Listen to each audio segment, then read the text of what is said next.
ஒரே வழி ஜெபம். கிறிஸ்து இயேசுவுக்குள்ளாக நம்முடைய இருதயமும் சிந்தையும் காத்துக்கொள்ளப்பட வேண்டுமானால் நீங்கள் ஒன்றுக்கும் கவலைப்படாமல். அப்ப பிரச்சனை அதிகமாகுது, பலத்த சுழல் காற்று வருது, நீங்க எதிர்பாராத சில காரியங்கள் உங்க வீட்டுக்குள்ள நடக்கு, சண்டை வருது, போராட்டம் ஆகுது, என்ன செய்யறதுன்னு தெரியல, தலைய பிச்சுக்கலாம் போல இருக்கு அப்படின்னா தலைய பிச்சுக்கிட்டு கவலைப்பட்டுக்கிட்டு இருக்கிறதுனால ஒன்னும் நடக்க போறது இல்ல.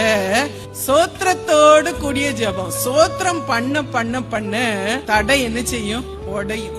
சோத்திரம் பண்ண பண்ண தேவ மகிமை நம்ம என்ன செய்யும்? நிரப்ப ஆரம்பிக்கும். தேவ மகிமை நிரப்ப நிரப்ப அந்த நேரத்துல நீங்க ஜெபிக்க ஜெபிக்க ஜெபிக்க பிரச்சனைய தலைகீழாய் கர்த்தர் மாற்றுவார்.